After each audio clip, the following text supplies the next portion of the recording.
दलितों को पिछड़ा यूं ही नहीं कहा जाता। हर बार उनको दबाया जाता है, उनकी भावनाओं को ठेस पहुंचाया जाता है और आखिरकार उनके साथ उत्पीड़न जैसी घटनाएं आम हो चलती हैं।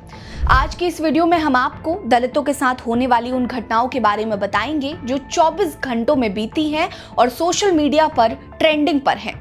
चलिए वीडियो शुरू करते हैं। दलितों से जुड़ा पहला मामला मध्य प्रदेश के कटनी से है, जहां पर एक दलित युवक के साथ मारपीट करने और उस पर पेशाब करने को लेकर पीड़ित युवक ने बेहद सनसनीखेज बयान दिया है। पीड़ित दलित युवक अपने साथ हुई इस बर्बरता से इस कदर घबरा गया है कि उसने बयान दिया कि अगर आरोपियों की गिरफ्तारी नहीं हुई तो वो आत्महत्या कर लेगा। उसे घर से बाहर निकलने में अब डर लगता है। अगर वो जैसा कदम उठाता है तो उसके लिए वहां की पुलिस प्रशासन जिम्मेदार होगी, जो इस मामले में ढिलाई कर रही है। वहीं सरपंच ने भी अब अपनी सफाई पुलिस के सामने देते हुए कहा कि उन पर लगाए गए सभी आरोप पूरी तरह से बेबुनियाद है। इस दौरान सरपंच के साथ करीब एक बस भरकर लोग मौजूद थे।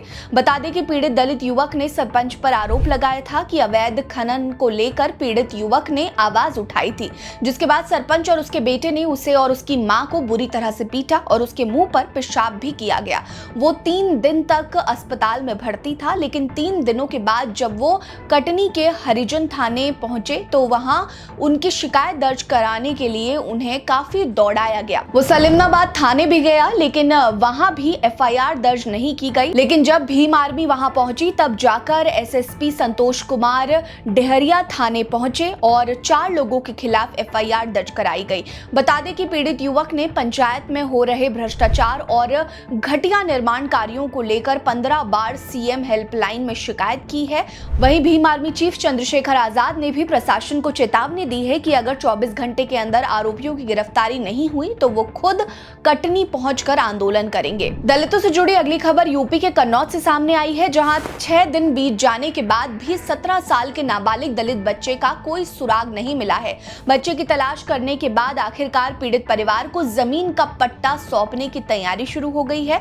वहीं समाज कल्याण विभाग ने भी पीड़ित मां को पेंशन देने के लिए दस्तावेज तैयार करने शुरू कर दिए हैं। बता दें कि जलालाबाद के देवीपुरवा गांव में 17 साल के धर्मवीर ने पुलिस को देखकर पूछताछ के डर से काली नदी में छलांग लगा दी थी, जिसके बाद से पुलिस और एनडीआरएफ की टीम लगातार उसकी तलाश कर रही है। वहीं पुलिस ने उसके घर पर काफी सख्ती से पहरा दिया हुआ है, जहां आने जाने वाले पर भी कड़ी नजर बनाई हुई है। पुलिस और प्रशासन सारी तैयारी काफी गुपचुप तरीके से कर रही है ताकि इस मामले को बिना किसी विवाद के सुलझाया जा सके। 6 दिनों में इस लड़के का कोई सुराग नहीं मिलने से पूरे गांव में तनाव का माहौल है। इतने समय बीत जाने के बाद अब लोगों को किसी अनहोनी की आशंका मजबूत होती नजर आ रही है। ऐसे में पुलिस का रवैया बेहद संवेदनशील नजर आ रहा है। पुलिस कुछ भी कहने से बच रही है। ऐसे में देखना यह होगा कि पुलिस आधिकारिक तौर पर कब सब कुछ साफ साफ कहती है। दलितों से जुड़ी अगली खबर तेलंगाना से सामने आई, जहां सुप्रीम कोर्ट ने पिछड़े वर्गों को स्थानीय निकायों में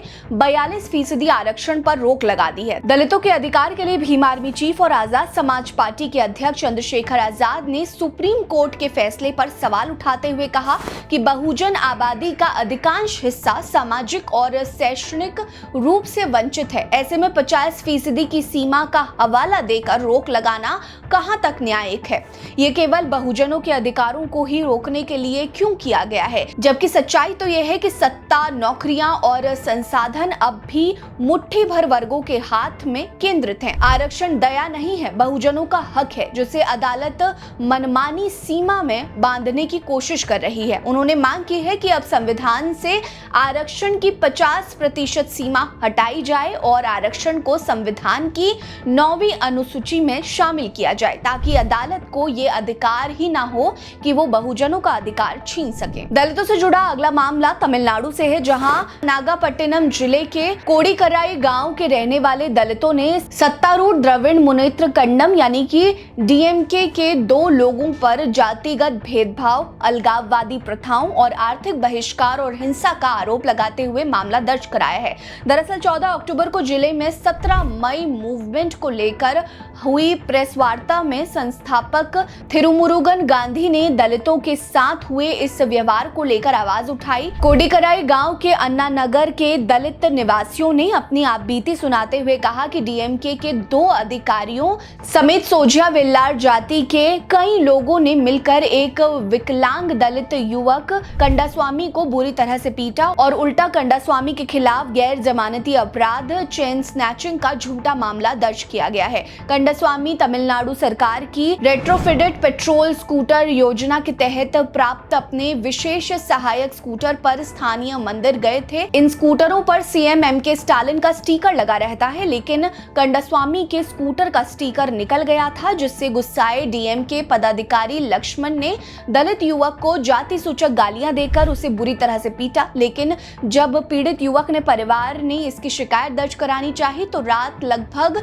10 बजे करीब 20 लोगों ने पीड़ित दलित युवक के घर पर हमला कर दिया और उसका स्कूटर भी तोड़ दिया। ये घटना 26 अगस्त को घटित हुई थी, लेकिन आज तक कोई कार्रवाई आरोपियों के खिलाफ नहीं हुई है। वहीं जब दलितों ने इसके खिलाफ आवाज उठानी चाहिए तो सोजिया वेल्लार समुदाय ने गांव के सभी दलितों का आर्थिक बहिष्कार कर दिया जो कि मछुआरे का काम करते थे और सोजिया वेल्लार समुदाय की नामों का इस्तेमाल करते थे।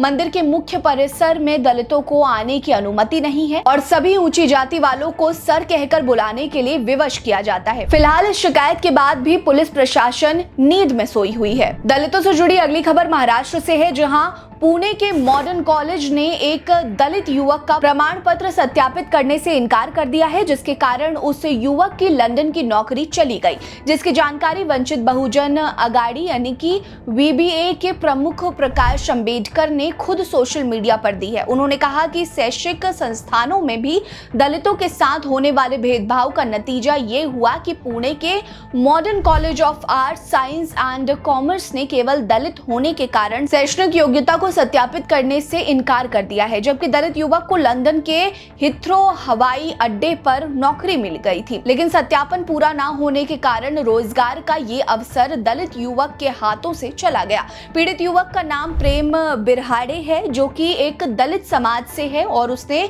अभी हाल ही में अच्छे अंकों से ग्रेजुएशन पास किया था, लेकिन उसकी सारी मेहनत उसके दलित होने के कारण मिट्टी में मिल गई। दलित युवक के साथ इस भेदभाव के जिम्मेदार मुख्य रूप से कॉलेज के प्रिंसिपल डॉक्टर निवेदिता गजानन है, जो असल में बीजेपी के यूथ विंग भारतीय जनता युवा मोर्चा की महाराष्ट्रीय उपाध्यक्ष भी हैं। प्रेम आगे की पढ़ाई के लिए लंदन गया था। प्रेम ने बताया कि उसने सामाजिक और आर्थिक बाधाओं को पार करके शिक्षा हासिल की थी, लेकिन देश में फैली प्रणालीगत जातिगत भेदभाव के कारण उसके हाथों से बड़ा अवसर चला गया। दलितों से जुड़ी इन खबरों पर आपकी क्या राय है, कमेंट करके बताएं। वीडियो को लाइक करें, चैनल सब्सक्राइब करना मत भूलिए। हमारे साथ बने रहिए। नमस्कार।